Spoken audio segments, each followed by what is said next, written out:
Bapa di surga, terima kasih ya Tuhan pagi hari ini ya Tuhan, walaupun hujan, badai menerpa dalam keadaan sebenarnya dan dalam kehidupan kami, tapi kami tahu bahwa Engkaulah tempat perlindungan kami. Benteng kekuatan kami ada pada Engkau ya Tuhan.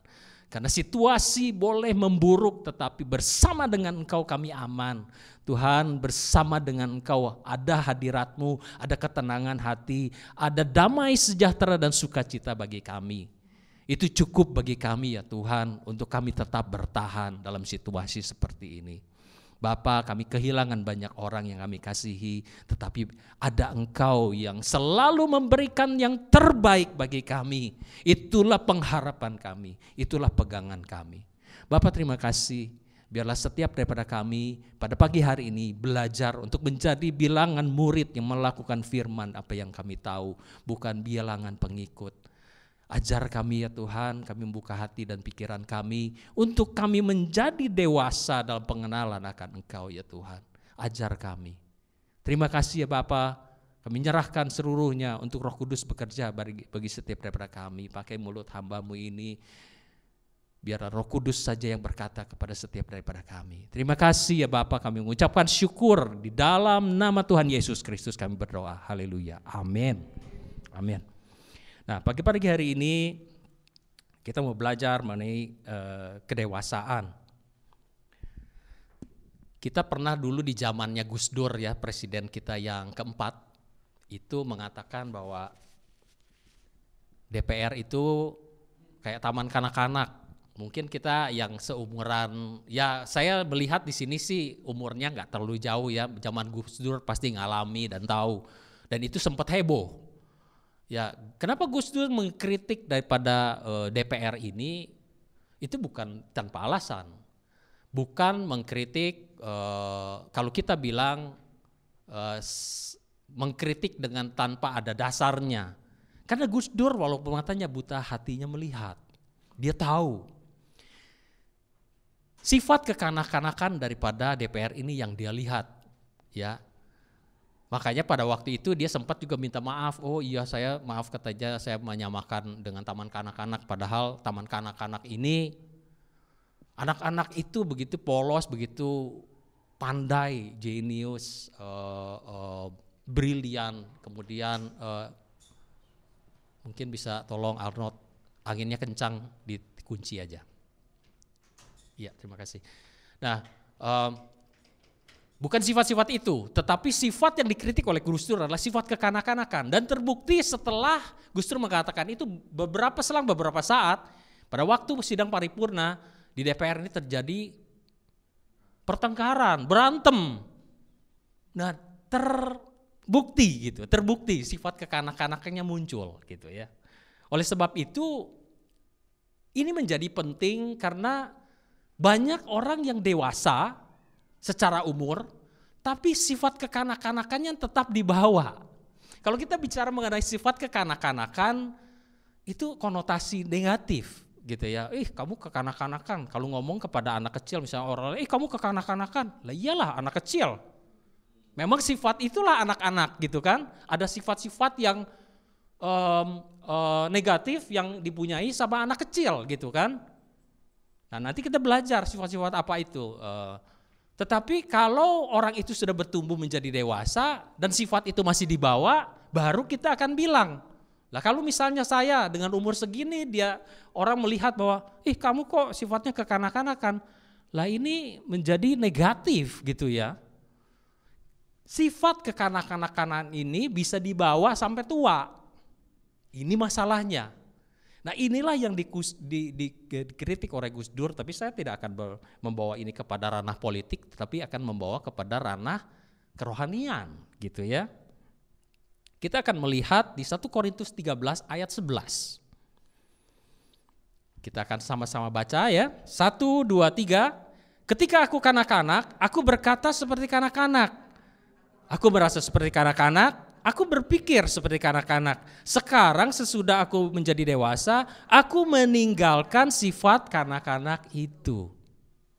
Nah, jadi dewasa waktu anak-anak wajar. Karena mereka masih anak-anak. Tetapi setelah dewasa kita meninggalkan. Dikatakan bahwa setelah dewasa kita meninggalkan, berarti ini harus kita tinggalkan untuk kita menjadi dewasa. Seperti tadi Pak Arifin juga katakan bahwa kedewasaan itu adalah pilihan dan kita sering dengar itu. Kita bisa jadi dewasa atau tidak, itu adalah pilihan kita.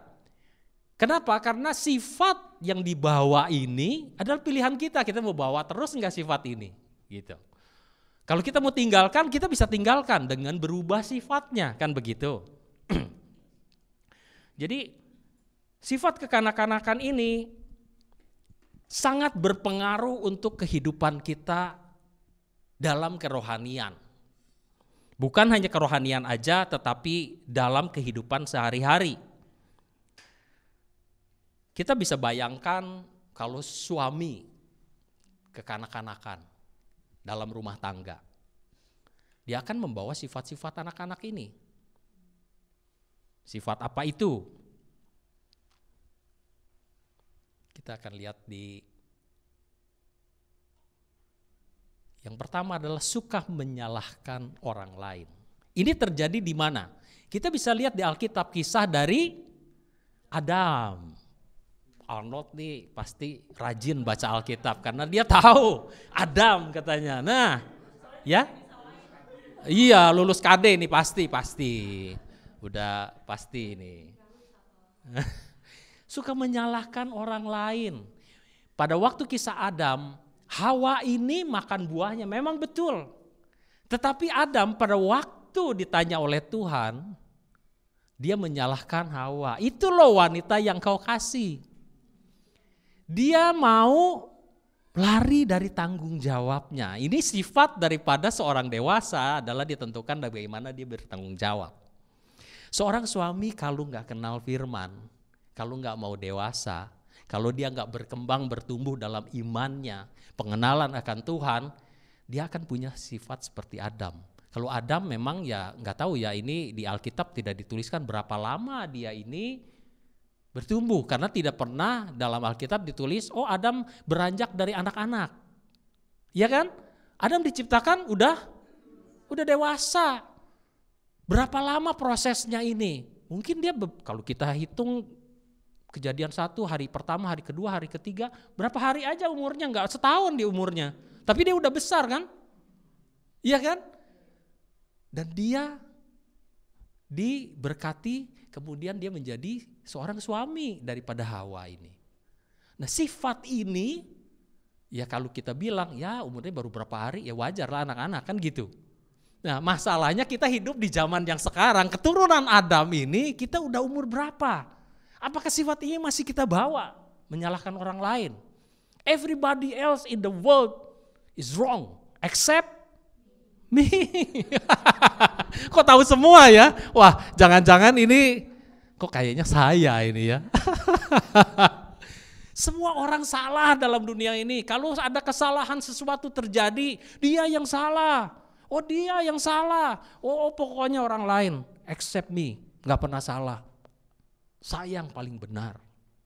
Sifat ini adalah sifat yang kekanak-kanakan. Seringkali kita lepaskan tanggung jawab itu untuk memikul bahwa kadang-kadang kita melakukan kesalahan gak? Secara jujur, kita pernah melakukan kesalahan?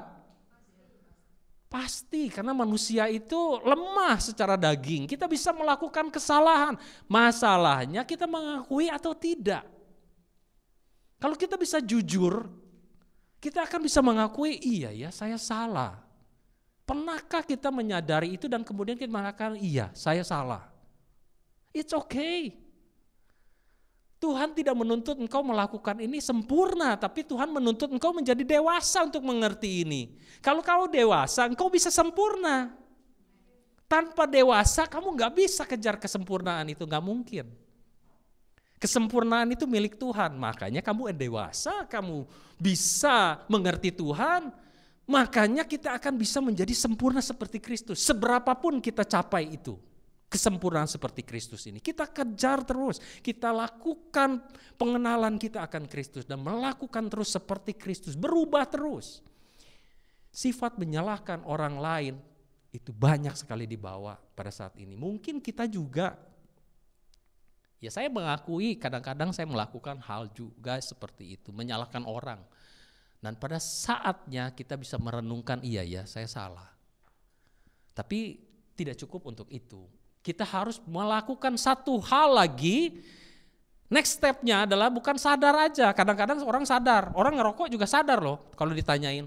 Kamu sadar nggak itu rokok tuh nggak baik? Iya. Tapi kok ngerokok terus?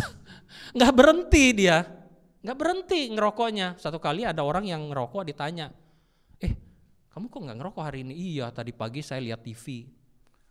Kemudian dibilang bahwa kanker rokok itu bisa menyebabkan kanker, bisa menyebabkan banyak penyakit. Dan kemudian saya matiin. Matiin apa? Matiin televisinya. Bukan dimatiin rokoknya, ngelepus aja terus. Sadar nggak sadar. Tapi masalahnya nggak melangkah lebih lanjut untuk kesadarannya ini. Tindakan ini penting. Kalau kita cuma sadar-sadar aja, main di sadar-sadar aja, sadar nggak dosa itu nggak baik? Sadar, tapi banyak orang melakukan tetap dosa terus. Jadi bukan pendoa tapi pendosa. Pendoa itu baik, pendosa ini wah tahu jurusannya kemana kan gitu. Jadi sadar ini nggak cukup, kita harus melangkah lebih lanjut untuk melakukan apa yang kita tahu. Ini yang benar. Di firman Tuhan dikatakan lebih baik kamu tahu satu ayat dan melakukannya daripada kamu tahu seluruh pasal tapi nggak ada satu pun yang dilakukan. Betul nggak? Itu nggak ada gunanya. Kita punya manual untuk punya handphone misalnya gadget baru. Apakah itu kemarin kita juga dapat laptop gitu kan? Kita karena nggak ada manualnya, itu ada orang yang memberkati, memang ada malaikat yang memberkati kita. Dan kita nggak tahu kok, ternyata ada switchnya, kita nggak nyambung nih, wifi-nya nggak bisa nyambung, udah di-install, udah nggak bisa nyambung. Ternyata di samping itu, karena kita nggak baca manualnya, kita nggak tahu, ada switchnya. Ternyata ada malaikat lain yang memberitahu, itu ada switchnya gitu. Jadi kita tahu, banyak malaikat soalnya di sini. Jadi kita banyak penolong gitu ya. Jadi kalau kita nggak tahu, gimana kita bisa lakukan? Manualnya ini penting gitu ya. Jadi kita tahu bahwa apa yang kita harus lakukan. Sifat kekanak-kanakan yang kedua adalah iri hati dan dengki. Iri hati itu sifat yang sangat akrab dengan kita ya. Iri hati, dengki, bedanya apa ya iri hati dengan dengki? Ada yang tahu? Kira-kira? Betul, jealous bahasa Inggrisnya. Iri hati itu gini, kenapa dia ya? Bukan saya. Nah, iri hati. Ya. Nah, itu. Android kok kenapa disayang ya? Bukan saya. Iya, saya iri hati. Nah, itu iri hati. Dengki itu bedanya apa? Kalau dengki? Bukan. Dengki itu gini, kenapa dia? Kenapa Arnold? Ya, kalau Gilang nggak apa-apa, pokoknya jangan Arnold aja. Itu dengki. Jadi spesifik orangnya, pokoknya Arnold gitu ya. Kenapa Arnold? Kalau Gilang nggak apa-apa, Andre nggak apa-apa, asal jangan Arnold. Nah itu dengki. Jadi ada spesifik orangnya, nggak seneng kalau dia itu enak atau baik, diberkati, nggak enak, nggak seneng kita gitu. Itu dengki. Jadi iri dan dengki ada bedanya, tetapi ini dua-duanya nggak bagus gitu ya. Jangan pilih satu di antara dua ini, nggak bagus gitu ya.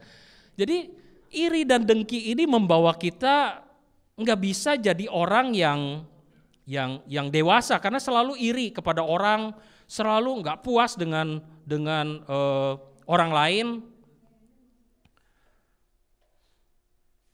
Karena kita sering juga membandingkan, kenapa kita jadi iri hati, kita membandingkan orang lain toh. Tina melihat Arnold disayang, makanya dia iri hati. Iya kan? Kok enak ya dia disayang, saya disuruh kerja nih. Wah setengah mati lagi. Orang udah kerjain ini masih disuruh itu, dia enak-enakan. Gitu ya. Mudah-mudahan curhatannya didengar sama bos. Jadi dia oh iya ya, saya kalau gitu jangan marahin dia, marahin Arnold aja. Wah cilaka nanti Arnold ya.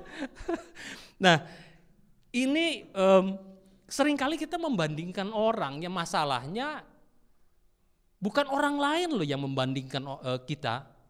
Orang lain itu kayak kisahnya Salomo dibandingkan dengan Daud. Ini aja di perkara besar. Saul itu jadi panas hati. Saul ya? Iya Saul, tadi saya ngomong ya. Oh kok Salomo sih? Ya ampun, gara-gara emosi ini lihat Arnold sama ini. Saul maksud saya itu ya, maafkan saya. Saya terikut sama Tina, kesel sama Arnold. Jadi Saul ini panas hati gara-gara dibandingkan sama mama kayak tadi itu Pak Rifin. Mamanya nyanyi. Daud itu berlaksa-laksa, Salomo beribu-ribu. Panas hatinya, enak aja. Dia berlaksa-laksa, saya cuma beribu-ribu. Padahal saya rajanya. Dia dibandingkan sama emak-emak, dia jadi marah. Iri hatinya. Nah ini bukan iri hati, berkembang menjadi dengki. Pokoknya Daud. Enggak boleh Daud. Daud ini harus disingkirkan nih. Kalau enggak nanti jabatan raja pun diambil sama dia. Nah, ini udah mulai dengki. Dikejar terus Daud. Padahal Daud berbuat banyak. Mikir juga jadi raja Daud waktu itu mungkin enggak. Tapi pikiran ini menjadi jahat karena apa? Karena diolah terus. Wih Daud kok enak bener dipuji-puji, berlaksa-laksa, diagungkan sama mama. Dia iri sama mama itu. Padahal istrinya juga banyak sih. Kenapa iri sama mama kan gitu ya? Sama perempuan-perempuan. Makanya the power of mama itu. Bu, jangan ya. Luar biasa. Betul-betul power of mama itu. Jangan Bu ya, jangan bandingkan suamimu dengan orang lain. Aduh, Salomo aja yang istrinya banyak udah ini, apalagi yang ya suami-suami yang istrinya cuma satu. Jangan ya. Laki itu memang kuat secara fisik, tapi hatinya, wajah mungkin Mike Tyson, hati Obi Mesa. Jadi kita harus tahu bahwa ada power, ya. Orang kita membandingkan. Nah, masalahnya bukan orang lain aja yang membandingkan, kita sendiri membandingkan diri kita dengan orang lain. Saya mau katakan bahwa enggak sebanding. Tuhan menciptakan kita unik. Enggak ada yang sama. Tina, walaupun namanya sama, kamu enggak sama Tina yang di sana loh. Kan? You are different, you are unique, you are special. In front of God, you are special. No one like you. Jadi kita semua diciptakan Tuhan itu unik, jangan banding. Nah iya, makanya apalagi banding sama Arnold. Jangan, satu cantik, satu ganteng, beda kan gitu. Nah, kita bisa lihat bahwa yang kita bisa bandingkan adalah kita dibandingkan dengan kita yang dulu. Itu yang benar. Jadi kalau kita mau bandingkan, bandingkanlah kita yang dulu dengan yang sekarang, sama enggak? Ini yang harus kita bandingkan, jangan dengan orang lain, enggak sama, apple to apple, enggak bisa. Orang apple-nya lain, satu merah satu hijau, walaupun sama apple-nya, iya kan? Kita enggak bisa bandingkan diri kita dengan yang lain, enggak bisa. Oh lihat loh, lihat tuh sebelah suaminya setiap pagi kalau ke kantor cium istrinya loh. Tetangga yang baru pindah itu loh, tahu? Iya tahu Ma. Saya juga mau seperti itu. Tapi masalahnya Ma, saya nggak kenal sama istrinya itu. Itu kan problem jadinya gitu kan. Jangan bandingkan dengan orang lain. Nggak sebanding. Bapak Ibu percayalah. Kita bandingkan dengan kita yang lalu. Kita harus tinggalkan sifat kekanak-kanakan ini. Tinggalkan yang lalu. Hidup kita kalau nggak berubah, nah itu menjadi hal yang harus menjadi concern kita. Kalau kita bandingkan dengan orang lain, orang punya jalan hidupnya dia sendiri, kita punya jalan hidup kita sendiri. Apakah kebahagiaan ditentukan oleh jalan hidup seperti dia? Enggak. Apa yang dia bisa capai sekarang, mungkin yang kita iri, itu kan melalui satu proses toh. Bisa nggak kita melakukan proses sama seperti dia? Belum tentu, kan gitu. Perjuangan dia seperti itu, menghasilkan dia yang seperti itu, kuat nggak kita jalaninnya kalau dikasih sama Tuhan? Kalau kita mau kayak dia. belum tentu kita bisa lakukan dan bisa sukses seperti dia yang dia lakukan seperti itu kan. Jadi kita diciptakan unik. Jangan banding dengan orang lain, tapi bandingkanlah dengan apa yang kita dulu. Dulu kayak apa, sekarang kayak apa, itu perlu dibandingkan. Supaya kita bisa introspeksi diri, kita ini stagnan, jadi bonsai, ataukah jadi pohon yang berbuah, berkembang. Itu yang harus kita bandingkan. Jangan bandingkan dengan orang lain, kita putus asa. Daud aja dibandingkan dengan Saul, Saulnya jadi nggak benar jadinya hidupnya, kan begitu. Kita belajar, orang pintar itu belajar dari pengalaman. Orang bijak belajar dari pengalaman orang lain. Iya kan, kita nggak perlu jadi seperti dia dulu hancur berantakan nggak karu-karuan, baru kita ngerti oh iya ya ternyata ini nggak enak ya, udah telat, udah babak belur duluan, nggak usah. Yang ketiga, yaitu egois. Ya, tadi juga Pak Arifin juga ada mengulas mengenai egoisme itu. Orang egois ini berpusat kepada dirinya sendiri, selalu untuk dirinya sendiri. Ini kekanak-kanakan, karena anak kecil sifatnya seperti itu, karena memang keadaannya butuh bantuan orang lain, minta semua saya. Sifat situasi seperti ini akan sangat mempengaruhi dimanapun kita berada, karena egois itu akan menjadi main thought. Setiap orang kita mempunyai main thought. Main thought itu adalah pikiran utama. Nah, setiap orang didrive oleh main thought-nya dia, cara berpikirnya dia, atau pikiran utama dia. Kalau orangnya egois, apapun yang dia lakukan, apapun yang kita lakukan, semuanya akan mengarah kepada itu. Sentralnya adalah me, gitu. Semuanya, kalau kita memberi bantuan, kita akan berpikir, apa untungnya buat saya? Karena semua akan berbalik lagi kepada cara dia berpikir kan. Main thought-nya dia adalah for me. When you give, you have to have the return. What is good for you? Apa yang bagus buat saya? Bukan memberi itu untuk bagus untuk dia, enggak. Apa nih untungnya buat saya? Itu egois. Semua berpusat kepada dirinya. Ini bahaya, saudara, kalau kita selalu berpikir me, nanti orang yang egois ini akan ditinggalkan semua orang. Enggak ada yang mau deket dia, karena apa? Tahulah. Kalau sama dia mah paling juga ada maunya. Orang akan tahu karena apa? Semua yang dia lakukan, semua itu akan berpusat kepada dirinya. Semua ada, selalu ngambil. Ini ego. Ya. Nah, pada waktu kita mengerti bahwa egois ini membahayakan, kita harus berubah caranya. Berpusat bukan kepada diri sendiri, bukan self-center, tetapi kepada orang lain. Pindahkan fokusnya kepada orang lain. Pada waktu kita memberikan bantuan karena kita mengerti posisi dia seperti apa. Kita memberi itu karena ya tahu, wah orang ini seperti ini, kalau kita tidak bantu, dia akan seperti apa ya. Jadi pikirnya itu udah langsung kepada dia, bukan fokus kepada kita. Kalau kita kasih bantuan nih ya, seringkali kita berpikir kan, kalau kita kasih bantuan kemudian ada untungnya buat kita, itu bukan bantuan, itu bisnis.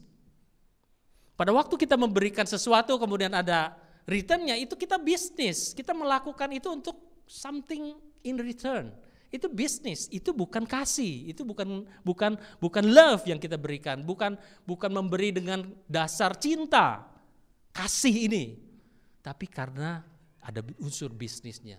Oleh sebab itu sikap egois ini harus menjadi sikap yang ditinggalkan karena ini sangat kekanak-kanakan. Orang ini akan ditinggalkan semua orang, yang tinggal cuma 3 orang. Me, myself, and I.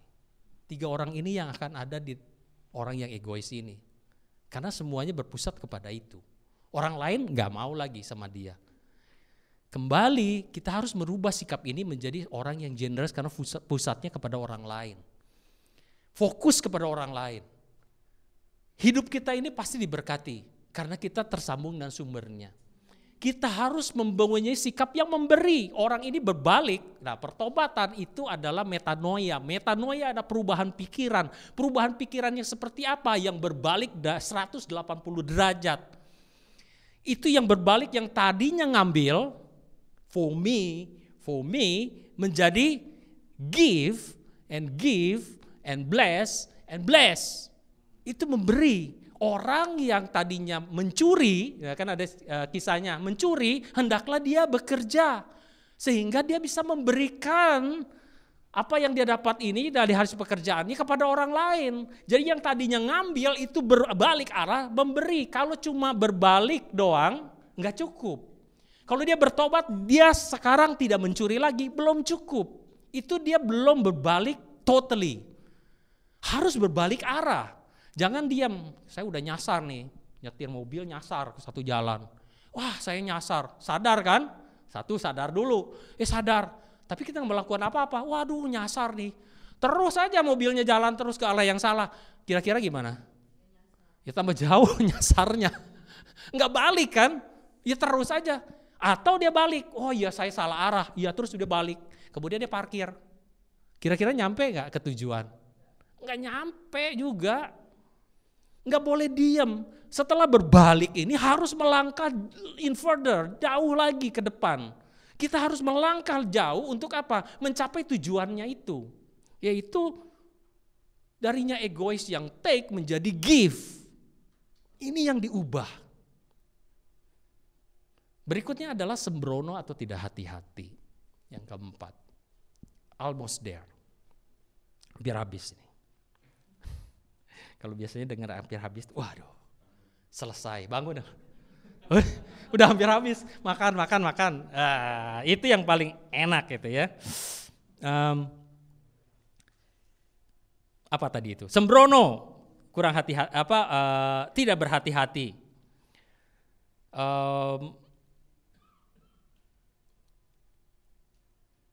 Sebentar ya, saya kehilangan ini jejaknya ini. Itu di Yosua 1 ayat 7 dikatakan gini. Hanya kuatkan dan teguhkanlah hatimu dengan sungguh-sungguh, bertindaklah hati-hati sesuai dengan seluruh hukum yang telah diperintahkan kepadamu oleh hambaku Musa. Ini berkata kepada Yosua. Janganlah menyimpang ke kanan atau ke kiri supaya engkau beruntung kemanapun engkau pergi. Nah, supaya hidup kita tetap beruntung, orang beruntung itu selalu ketemu kebetulan. Kebetulan ketemu ini. Pas saya baru berpikir nih, mau beli microwave warnanya hitam atau silver gitu ya. Ya pokoknya salah satu dah, tapi nanti dulu deh gitu. Kok ya pas. Ada yang ngasih warnanya hitam dan itu lagi jenisnya. Kok kebetulan? Enggak kebetulan, ini orang yang beruntung itu kayak begitu. Itu dirancangkan oleh Tuhan. Orang dunia kadang gak mengerti itu, jadi dibilangnya kebetulan. There is no such of thing. Gak ada kebetulan dalam hidup ini. Tuhan sudah atur semuanya. He is very organized in details. Dia itu udah atur semuanya, orang bintang aja segitu banyak ribuan di alam galaksi, nggak pernah tuh ada yang melenceng satu gitu kan, jalannya aneh-aneh lain-lain gitu. Enggak, in rotation, dalam semuanya in order. Jadi pada waktu kita mengikuti apa yang Tuhan mau, in order. Semuanya itu akan dapat, akan ketemu ini, kebetulan ketemu itu. Lah kalau kita nggak ngikutin jalan Tuhan, nyasar yang kayak tadi itu, Allahnya salah. Terus nyasar terus, terus diterusin lagi nyasarnya, wah udah bye-bye.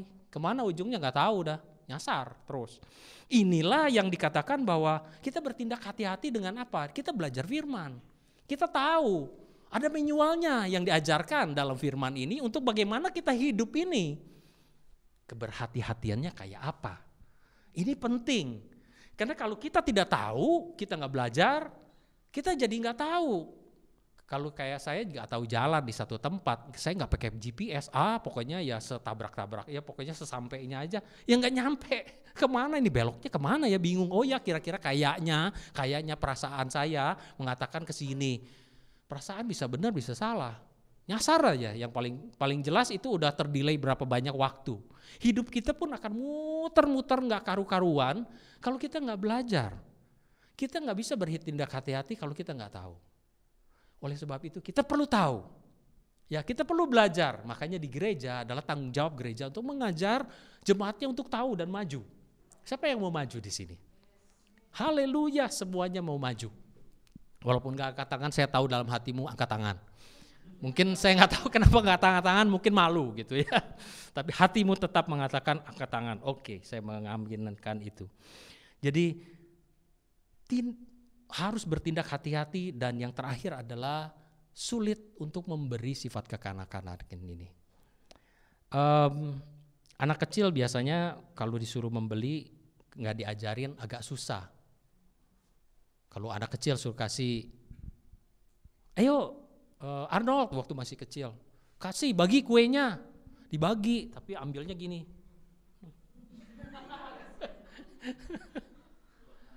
Susah untuk memberi, itu susah gitu. Anak kecil kan biasanya me, for me. Dia ada kue satu, lihat temennya ada kue lagi, diambil temennya punya. Itu kan sifat anak kecil kan. Kita bisa melihat kalau anak kecil masih, oh iya masih kecil kan, maklum toh. Kebayang nggak kalau orang tua seperti itu?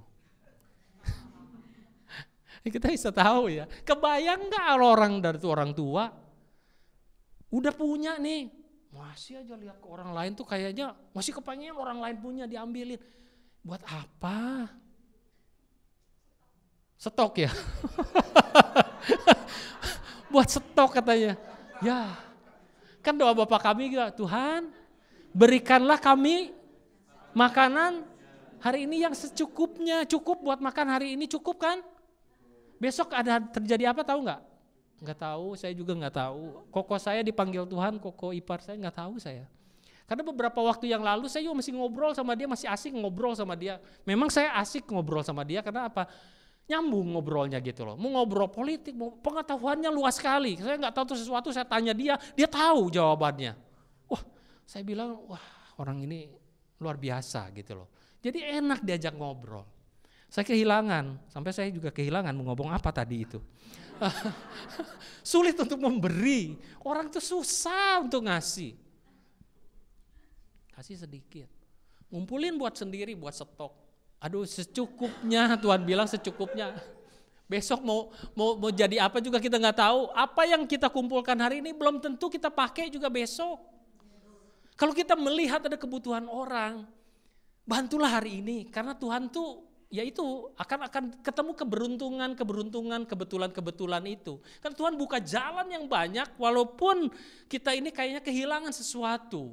Pada waktu kita blessing the person, itu blessing itu bukan hanya ngomong mengenai materi aja, uang lah, apalah, itu bagiannya. Tapi blessing itu apa? Waktu kita berikan gak untuk perhatian orang? Waktu kita berikan gak untuk doa untuk orang lain, bukan hanya untuk diri sendiri aja loh. For me, myself, and I. Berkati saya, usaha saya supaya maju, saya, dan saya. No, ubah, berkati dia Tuhan. Melihat teman kita yang kesusahan, berkati dia Tuhan. Kami tahu bahwa dia itu perlu pekerjaan, berkati dia Tuhan. Bukakan lapangan pekerjaan untuk dia, berkati berlimpah-limpah. Kalau jemaat kita semuanya mendoakan orang itu, doa syafaat itu luar biasa loh. Itu Lot diselamatkan bukan karena Lot doa sendiri saja. Saya percaya Lot juga mungkin berdoa. Tetapi ada doa syafaat daripada Abraham yang membuat Lot itu diselamatkan dari Sodom dan Gomora. Jadi kita punya kuasa, kalau apalagi doa sepakat itu luar biasa kuasanya. Jadi kita belajar untuk berdoa aja pelit. Ya kan, kalau kita doa pelit ya repot. Dari doa aja udah ketahuan, me, myself, and I doanya. Keluargaku, rumah tanggaku, pekerjaanku, apaku semuanya. Kapan ada orang lain? For them, untuk mereka, untuk dia, untuk seseorang yang diingatkan oleh Tuhan. Iya ya Tuhan, waduh dia lagi kesusahan. Tuhan berkati dia, berikan dia kekuatan, berikan dia kemampuan untuk melewati setiap masalah ini. Pernah gak kita berdoa itu? Ubahlah cara kita, ubahlah karena kita giver. We are not taker, we are giver. Karena Tuhan selalu memberikan ada satu quote yang bagus yang kita perlu belajar. Dunia mengajarkan take and give. Take and give, betul nggak? Saya lebih setuju, saya nggak menyalahkan. Karena dunia percaya ini, take and give. Firman mengajarkan give and receive. Di mana firmannya? Betul, berilah maka engkau akan diberi. Give and receive, bedanya apa? Give-nya sama kan? Yang beda adalah take and receive. Take itu kita ngambil kan? Kalau receive, kita terima kalau dikasih, betul nggak? Maksa nggak? Kamu harus kasih loh, kamu harus kasih loh. Loh itu bukan receive itu namanya, maksa. Receive itu pada waktu engkau diberi, enggak diberi, ya enggak apa-apa. No problem.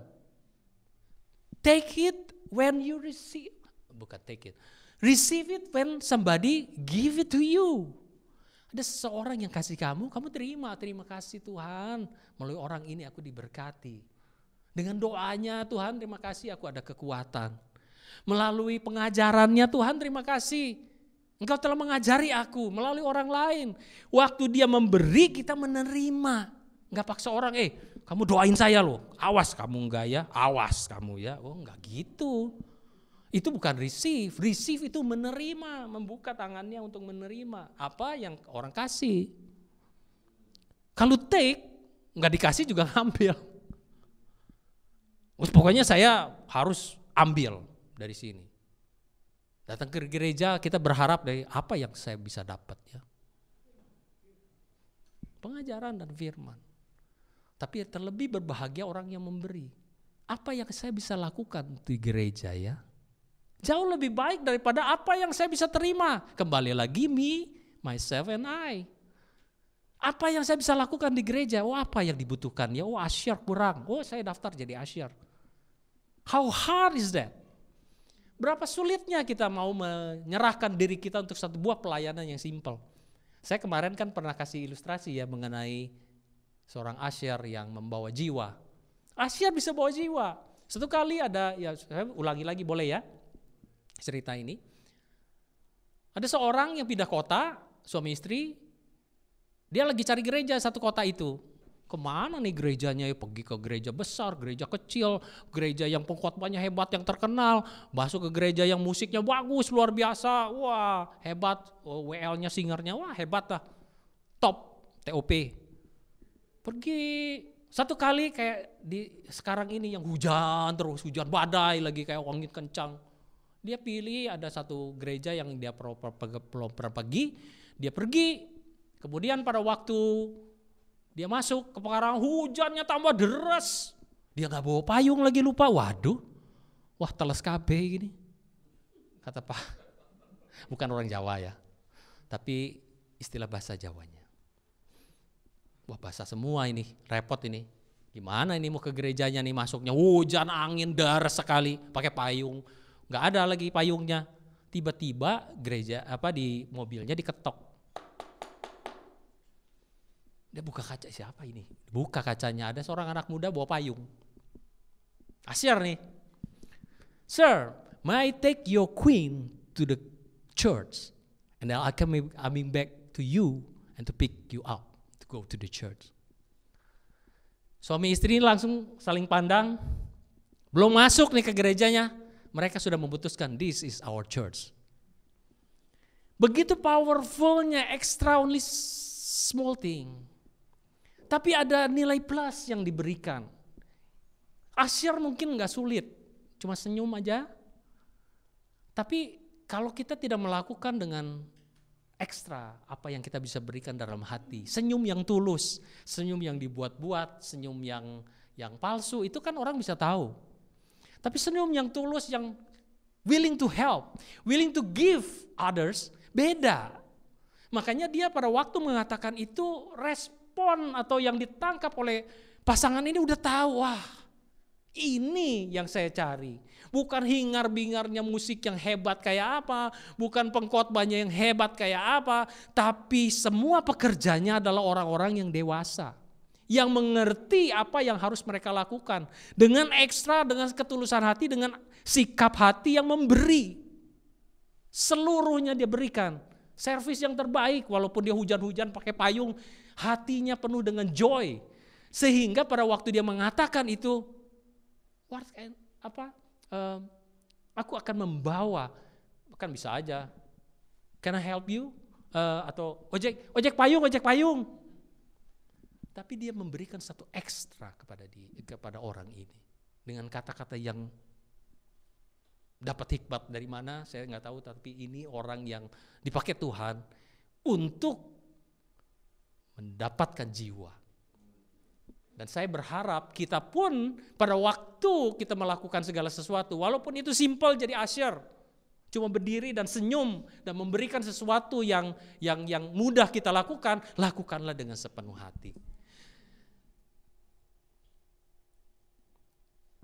Memberi pengampunan, ini ada satu hal yang terakhir yang saya mau ingatkan. Kadang-kadang pengampunan orang berpikir bahwa ini untuk orang lain.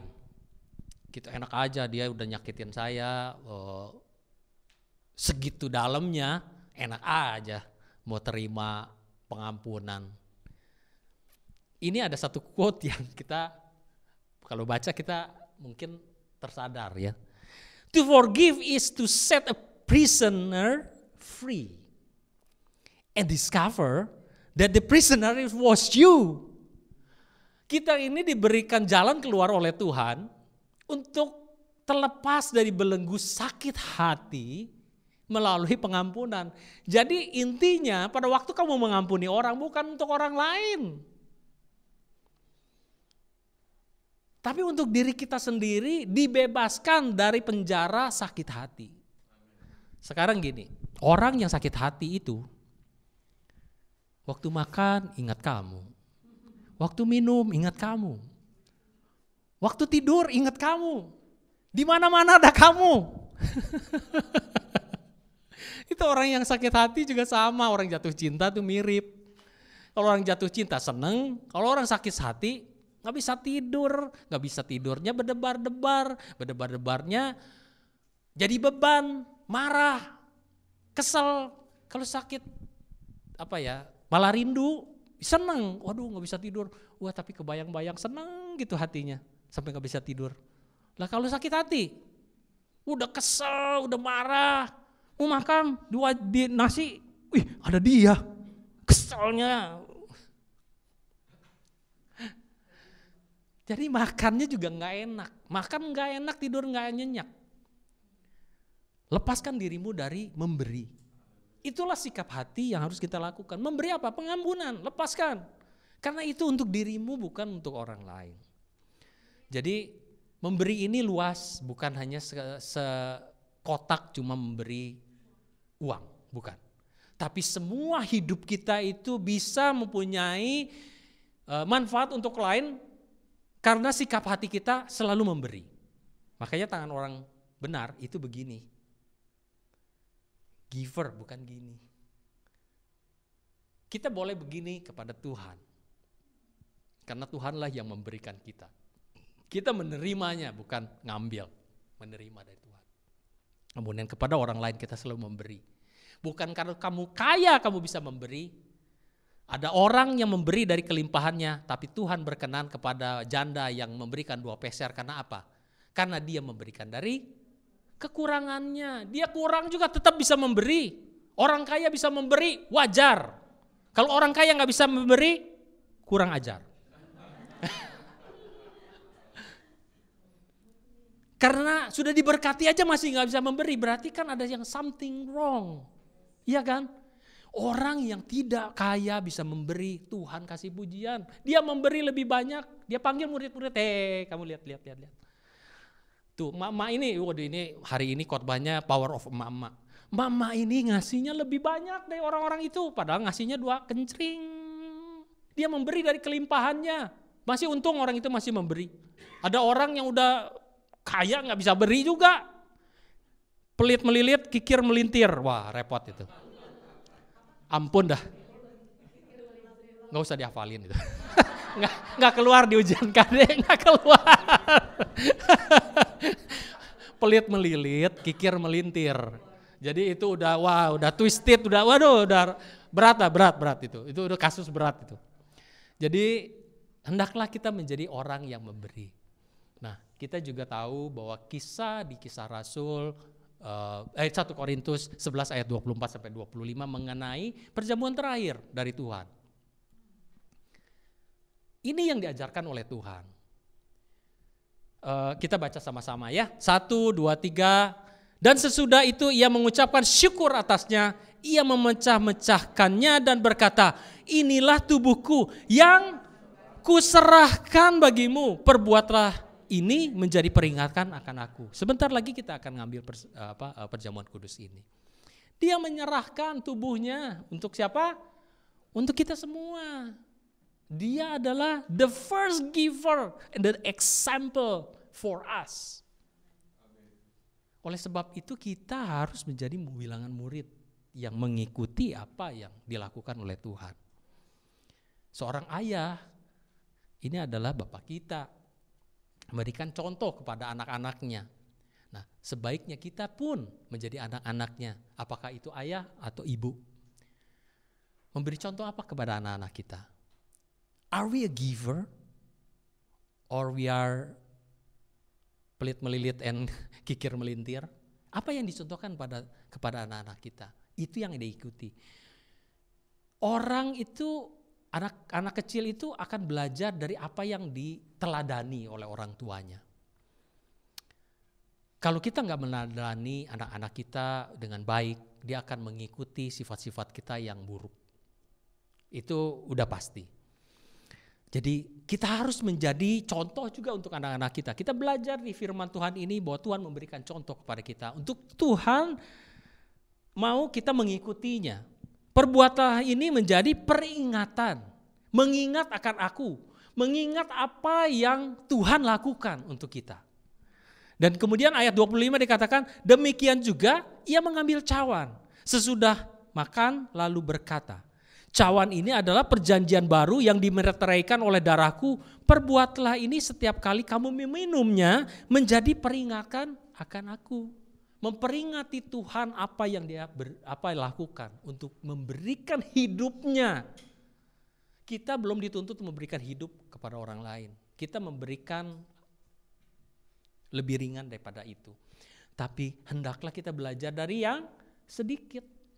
Kalau kita dipercaya hal yang sedikit kita bisa lakukan, Tuhan akan berikan kepercayaan yang lebih besar lagi.